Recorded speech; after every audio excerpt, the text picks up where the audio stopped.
asalaamaaleykum mbokk téléspectateurs yi mbokk internautes yi dal leen ak jàmm ci seen chaîne MTV tey jii nag ñu ngi fii ci Fun City waa intersyndical de fédération de boulangers du Sénégal tey ñoo fi dajaloo daal di casse seen droit daal di demander li nga xamante ne moo di état bi mu daal di jël ay engagement parce que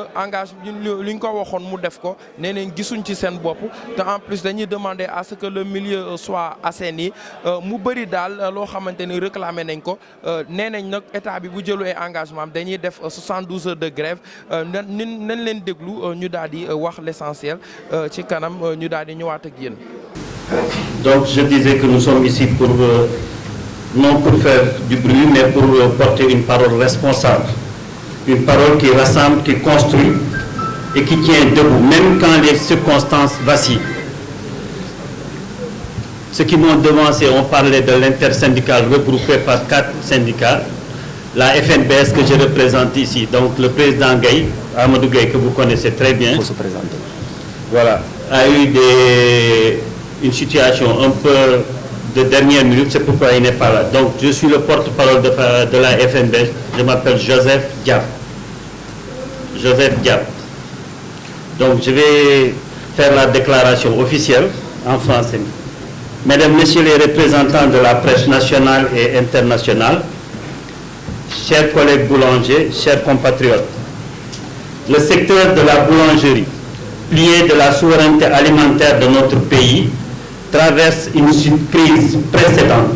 multiforme et aggravée par l'inaction et l'inaudibilité et le non-respect des textes encadrant notre métier, notamment le décret 2277 du 31 décembre 2019. Face à cette situation, nous avons le devoir de dire la vérité au peuple sénégalais et d'interpeller avec responsabilité les autorités de l'État, les autres autorités de l'État. Car ce qui se joue ici dépasse le simple cadre de corporatisme, c'est la survie d'un secteur stratégique, la protection de milliers d'emplois et la préservation de la paix sociale. Un environnement réglementaire largement fragilisé. Pourquoi? Nous constatons l'ouverture anarchique de beaucoup de boulangeries sans respect des normes ni des distances fixées par le décret. Absence de récépissé pour des demandes d'autorisation déposées depuis 2020, une injustice administrative intolérable.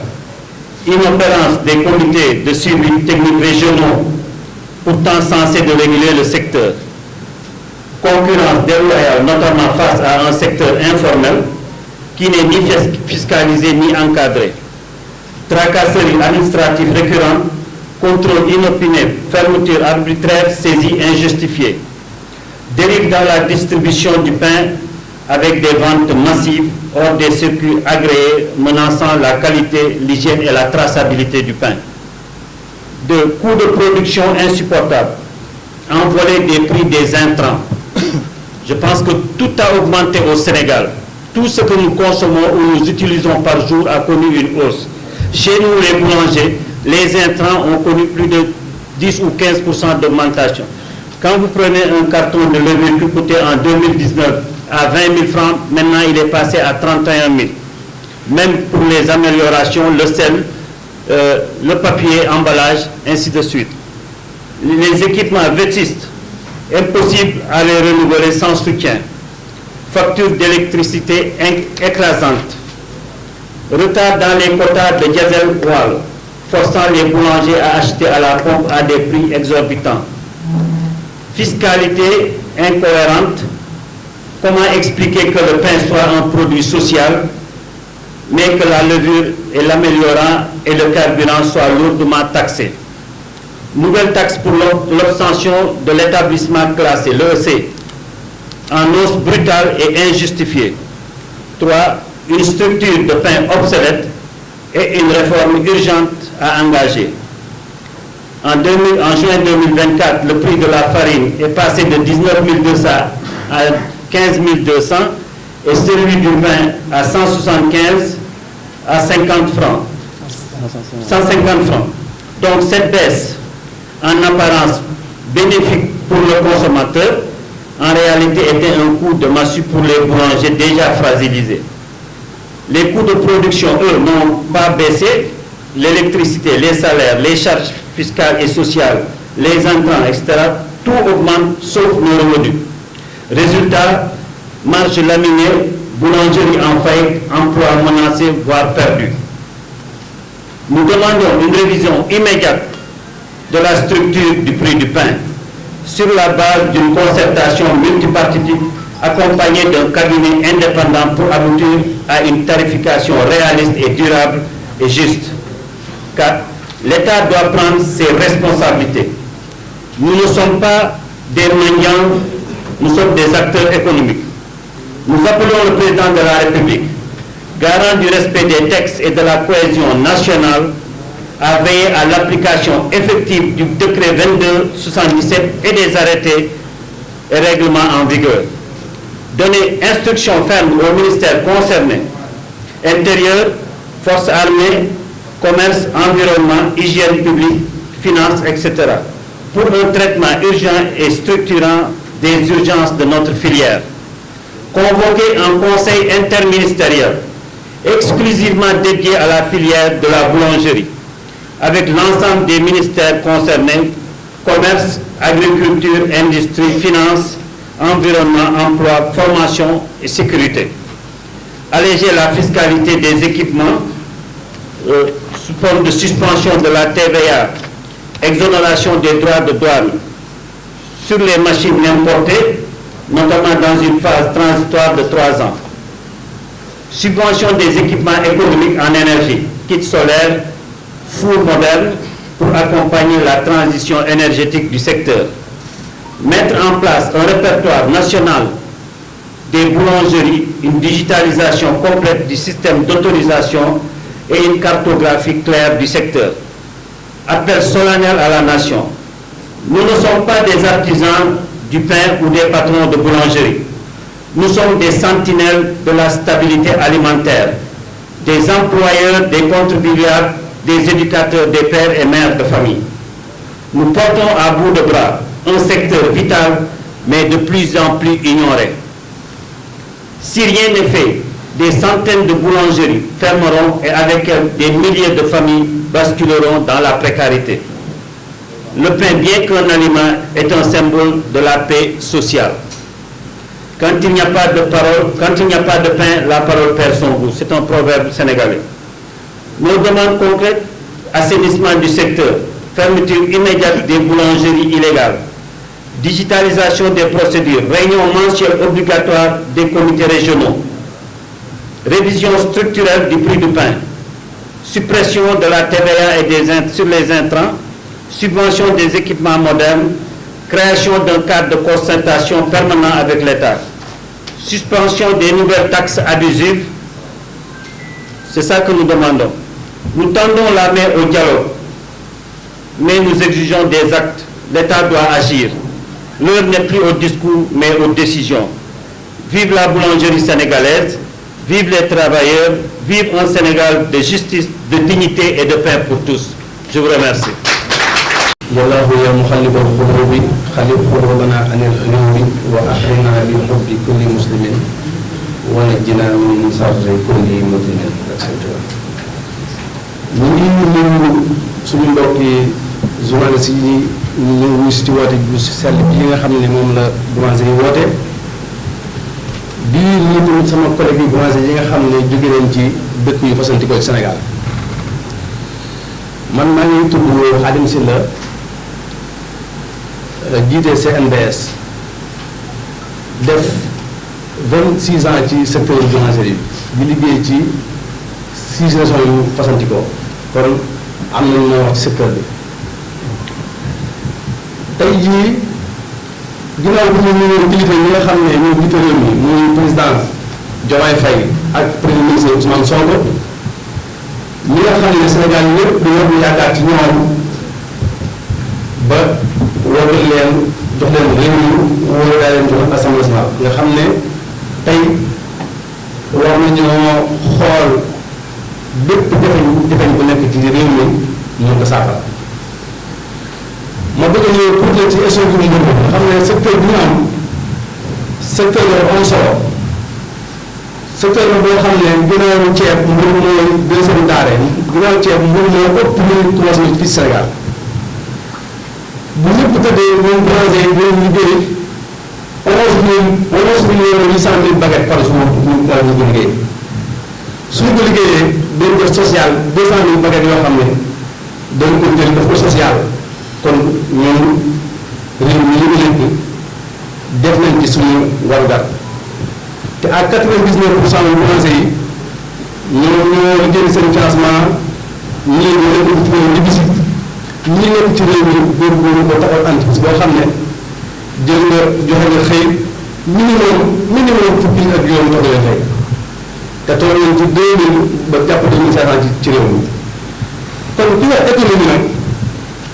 ba gis secteur boo xam ne lu ëpp ci réew mi mën nañu jëfandikoo jàpp naa ne nag war nañ koo bàyyi xel bu baax te saytu ko te xam ne secteur la bu am njëriñ muy secteur boo xam ne dafa traversé ay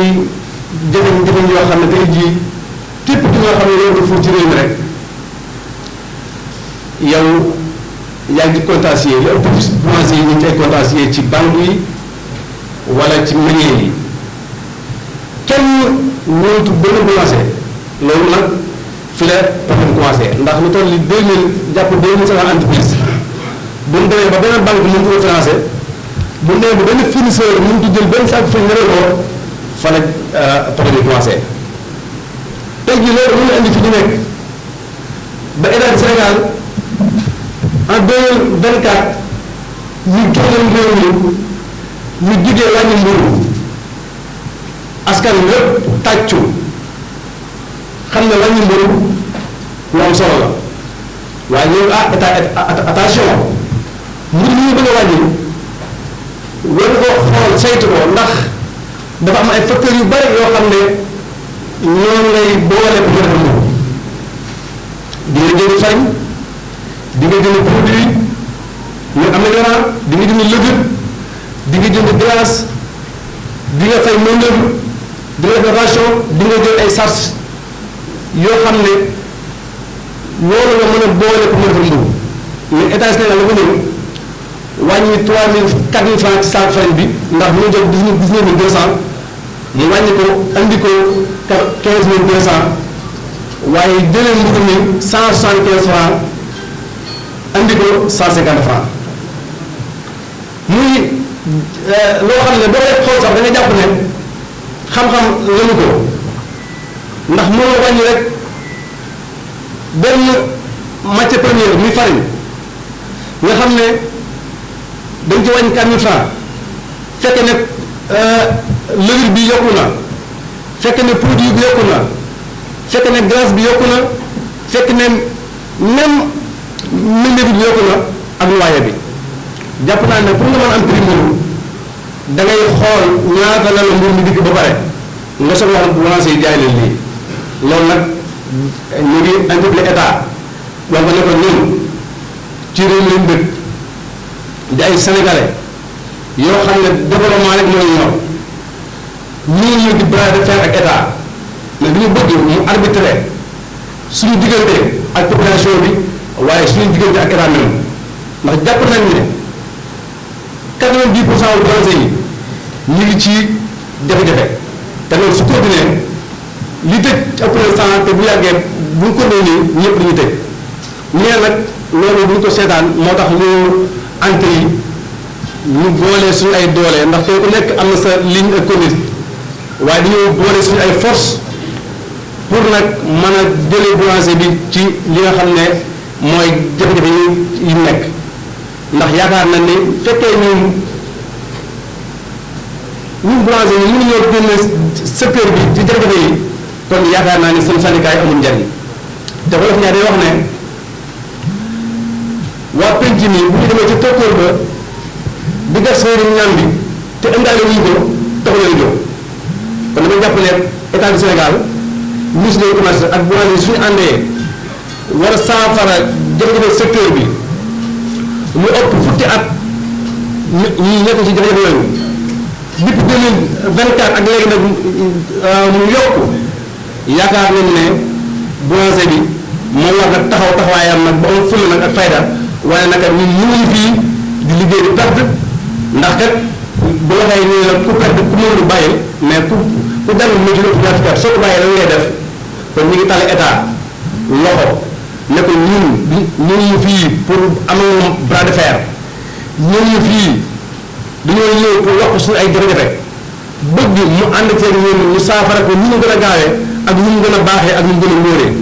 loolu nag mooy kàddu bi nga xam ne moom lañ koy njëkk a tàllal mooy coopérer mu coopérer ak boulanger yi ñu xool chiffres yi réellement ñu xool li mburu war a jar ñu jaayee ko su ko deful lépp li nga xam ne am na jafe-jafe yéen ñëpp ñu leen di tàll ko ne état mooy responsable ndax état moo war taxaw secteur bi ba benn boulanger du liggéey di perte waxuñu ko nag mu bàyyi boulanger bi du ko neex mais état dafa war a réguler secteur bi ànd ak boulanger yi nga xam ne ay am nañu xam-xam secteur bi ñu ànd xool ko sérieusement xam matière lii la ñuy jënde lii la ñuy jaayee ñu def ko A à Z ndax boo xoolee état ñun boulanger yi lu ñuy perte ci restant quelque ñu dafa perte 15 à 20% ci suñu production te état bu ñu def ci fiche technique bi amul benn yoon bu ñu ko ci fiyee te jàpp nañ ne charge à perte dafa bokk ci lépp kuy def commerce dafa am charge bi nga xam ne charge à perte la boo xam ne dañ ko war bàyyi xel kon daal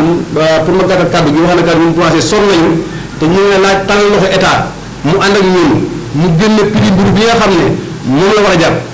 ndax lii lañ koy jëndee lii lañ koy jaayee mais mënoo wax ne boulanger kat jëndal fukk jaay juróom-ñett defal social état moo ko def waaye boulanger ñu ko def boulanger yi ñu mën def social def nañ ko mooy chaque jour dañu génne 200 000 baguettes jox ko askan wi loolu social mu ngi koy romb kon ñu ngi laaj tàllal loxo état mu ànd ak ñun coopérer xool ñu mu gën a gaawee jafe-jafe yi nga xam ne moom la secteur bi traversé nga xam ne benn boulanger mënu ko siggi ci réew mi koo gis mi ngi làqatu ndax am na ay bor ci banque yi am na ay bor ci usines yi boulanger bu màggatee mënut koo changé mënutul fay loyer normal mënutul fay employé normal loolu nag jafe-jafe la moo tax ñun ñu boole suñu ay loxo pour woo ko mu ànd ak ñun saafara jafe-jafe yi fekkee ne ñu wax ne développement moo ñor ñun ñu koy woo mu ànd ak ñun ñu saafara jafe-jafe su ko defee nag benn moo leen am mooy